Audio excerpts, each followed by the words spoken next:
এমন কিছু গল্প থাকে যেগুলোর শেষ অধ্যায় লেখা হয়ে যাওয়ার পরেও অনেকের মনেই প্রশ্ন থেকে যায়, এটা কি সত্যিই শেষ? লিওনেল মেসি আর বার্সেলোনার সম্পর্ক ঠিক তেমনই এক গল্প। 4 বছর আগে ক্যাম্প ন্যুর সংবাদ সম্মেলন কক্ষে চোখের জল লুকাতে পারেননি লিওনেল মেসি। বার্সেলোনার জার্সিতে আর খেলা হবে না, এই কথাটি বলার সময় যেন থমকে গিয়েছিল গোটা ফুটবল বিশ্ব। সেই বিদায় ছিল হঠাৎ, অসম্পূর্ণ এবং বেদনাময়।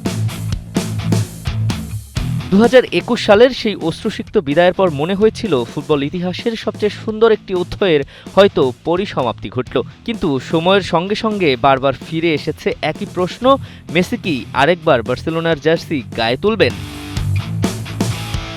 বিশ্বকাপের মঞ্চে 38 বছর বয়সী মেসি এখনও জাদু দেখিয়েই যাচ্ছেন।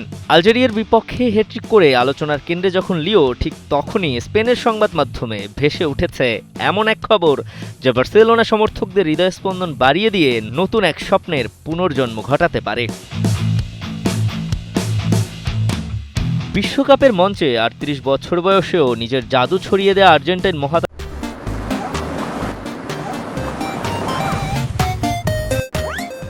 তারকার নাম ঘিরে শুরু হয়েছে নতুন গুঞ্জন। স্প্যানিশ সংবাদ মাধ্যমগুলোর দাবি, ভবিষ্যতে একটি বিশেষ প্রীতি ম্যাচে আবারও বার্সেলোনার জার্সিতে দেখা যেতে পারে মেসিকে। আর সেই সম্ভাবনাই ফুটবল প্রেমীদের কৌতূহল বাড়িয়ে দিয়েছে বহুগুণ। নতুনভাবে সংস্কার হওয়া স্পটিফাই ক্যাম্প ন্যুর আনুষ্ঠানিক উদ্বোধন উপলক্ষে বার্সেলোনা ও ইন্টার মায়ামির মধ্যে একটি বিশেষ প্রীতি ম্যাচ আয়োজনের আলোচনা চলছে। আর সেই ম্যাচেই মেসিকে কেন্দ্র করে হতে পারে এক ব্যতিক্রমী আয়োজন। কল্পনা করুন তো, নতুন ক্যাম্প ন্যুর গ্যালারি কানায় কানায় পূর্ণ, হাজারো কণ্ঠে ধ্বনিত হচ্ছে মেসি মেসি। তারপর টানেল থেকে বেরিয়ে আসছেন সেই মানুষটি যিনি এই মাঠে 672 গোল, অসংখ্য ট্রফি এবং অগণিত স্মৃতি রেখে গেছেন।